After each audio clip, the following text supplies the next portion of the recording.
Hello and welcome to WMLT News. I'm Jill Bailey. Raleigh County Police have tracked down and arrested a suspect in the death of Cyan Elizabeth Maroney, a 25-year-old dancer from Beckley. Police responded to a call Sunday night on the 600 block of Myers Avenue, where they found Maroney stabbed multiple times. Maroney was later pronounced dead after the transport to a local hospital. 30-year-old Jeremy James Lambert from Oak Hill was determined as the primary suspect. The motive for the stabbing is not yet clear. Lambert is a former Beckley City police officer. He was hired in 2005 but was only employed for a short period of time, even before he could be certified by the West Virginia State Police Academy. Raleigh County Sheriff Steve Tanner knew Lambert's car was a 1992 Geo Tracker and said that Lambert fled the scene in that vehicle. While staying in contact with the officers and updating them on his position by using his cell phone, Lambert traveled through Greenbrier, Nicholas, Fayette, and Raleigh counties. Sheriff departments from each county participated in locating Lambert. When he finally stopped in the Anstead area in Fayette County, Lambert was charged with first-degree murder.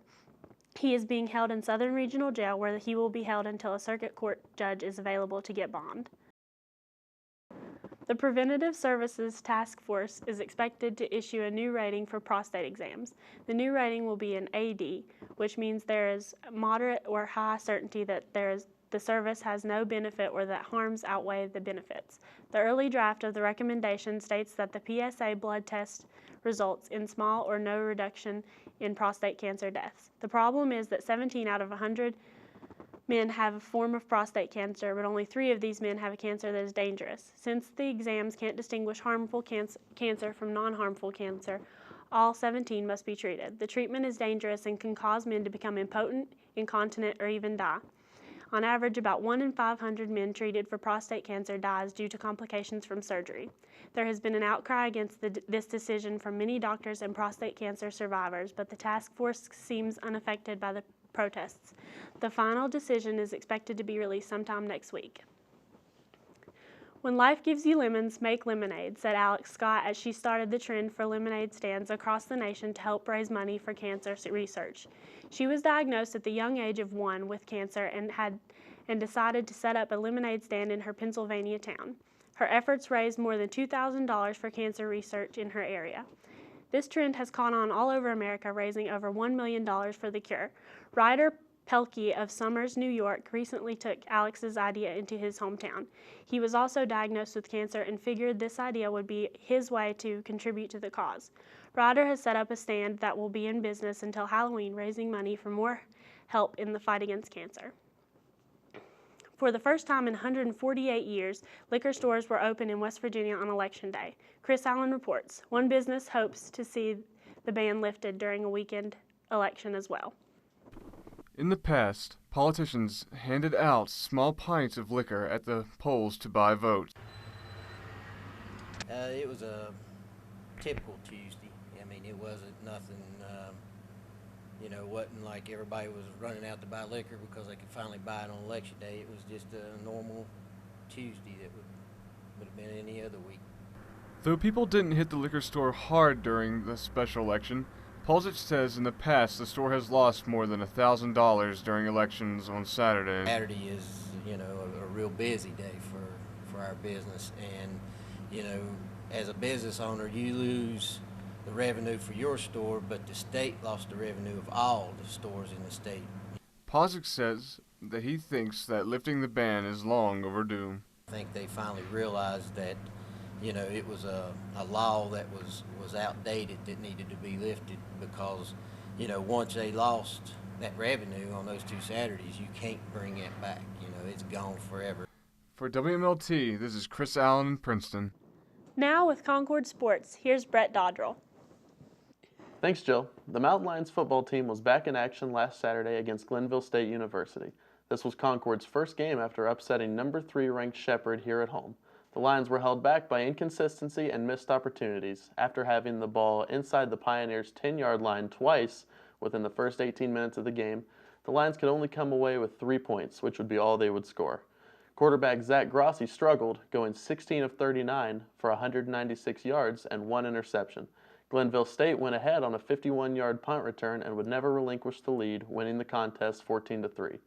This loss knocked the Lions out of first place in the WEVIAC and allowed West Virginia Wesleyan to take top position. The Mountain Lions are back in action this Saturday here at home, hosting Seton Hill in a game that has been dubbed a blackout game. Kickoff is scheduled for 1 o'clock. Men's soccer hosted Shippensburg University of Pennsylvania this past Friday. They held the game close, but Shippensburg eventually broke the 0-0 tie in overtime, scoring the deciding goal and taking the game 1-0. The Concord women made senior day a memorable one, defeating WEVIAC foe Wheeling Jesuit 2-1. Both goals were scored by Alyssa Hessian. The men and women both traveled to WVU Tech on Wednesday. For more information on Concord University sports, please visit cumountainlions.com. Back to you at the desk. WVU Tech is at risk of losing their football program. Money is increasingly hard to come by, resulting in major cutbacks in the university. The cost of football program has become a burden for the school, and they are unable to maintain the program. By cutting the football program, they will be saving around $700,000, which will help get WVU Tech back on their feet. Tech has suffered a 20% enrollment loss along with a decrease of retention rates. They are not making any drastic changes to the program at this time, but the proposal to drop the football program will be in review.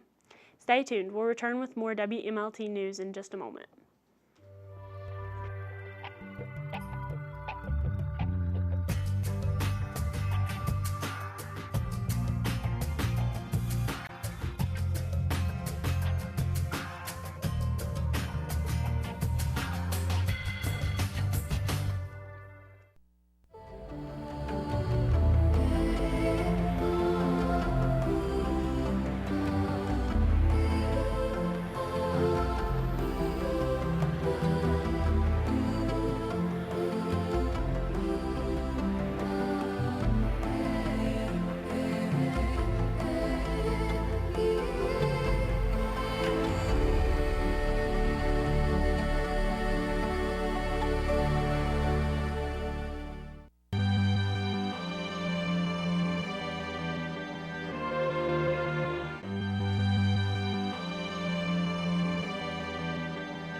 Welcome back to WMLT News. A famous dance crew visited Charleston this week.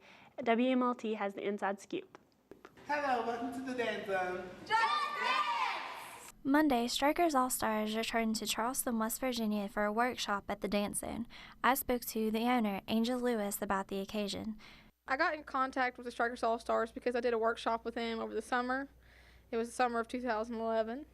And I really hit it off with Peterson. He's the main choreographer. And he basically said that they would hit us back up on their way back from China. They've been doing a world tour.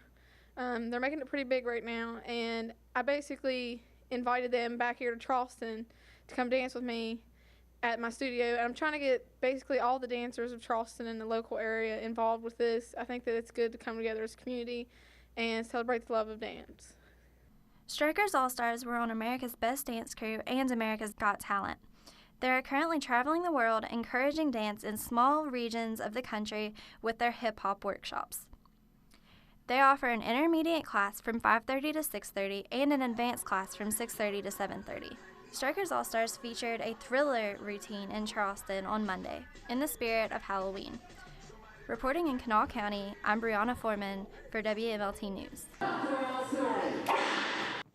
Recently, we've seen a nationwide rise in protests inspired by the Occupy Wall Street movement. Occupy Wall Street, which is backed by MoveOn.org, labor unions, and other organizations, is placing blame for our financial problems solely on Wall Street financiers. There is, however, a number of counter-demonstrations labeled Occupy the Fed, which was jump-started by radio personality Alex Jones in Dallas, Texas. Protesters in this movement blame not only Wall Street for our financial problems, but more so the Federal Reserve.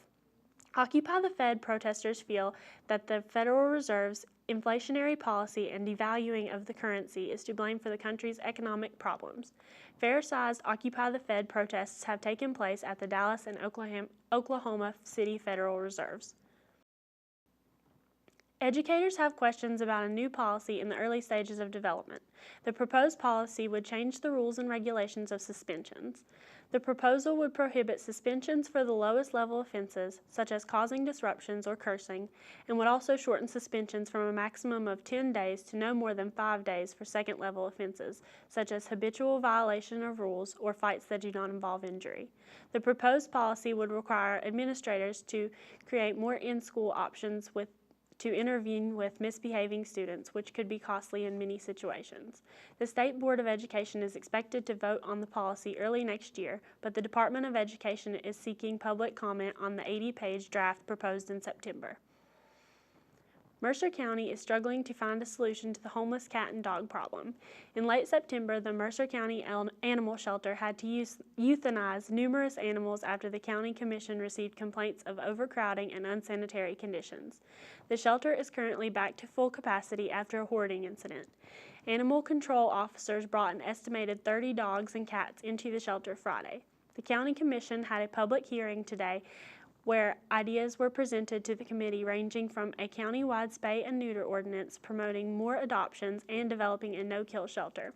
County Commissioner Mike Vinciguerra said the commission would start drafting a spay and neuter ordinance. The next meeting is set for November, where they hope the draft will be ready for the public. Here now with this week's Ticket or Leave It is Dalton Paul. Thanks, Jill. If you're interested in a movie with an all-star cast that breaks the mold a little bit, then Contagion might be a wise decision. For once in the new decade comes a movie about a virus that doesn't result in a zombie apocalypse. Contagion illustrates the sheer mayhem that could unfold if a modern pandemic were to emerge. It follows the story of a wife who passes away suddenly from returning home from a business trip to Hong Kong. Her husband, played by Matt Damon, is then forced to protect his daughter the best he can from the raging disease as it spreads across the globe. All the while, scientists and government officials, including the talents of Lawrence Fishburne and Kate Winslet, are trying to find a cure to prevent the deadly illness. However, the disease spreads too fast to contain and it causes widespread panic. As riots break out in major cities, an online journalist, played by Jude Law, tries to uncover lies from within the CDC about treating the devastating virus. The causes a lot of controversy and promotes more harsh feelings towards authority. All in all, Contagion is a brutally honest thriller about the dangers of disease. Its use of big-name actors seems to enhance its believability and really add character to the film. It's refreshing to see such realistic situations played out on the screen, but at the same time create paranoia. After watching Contagion, you may have the urge to wash your hands. A lot.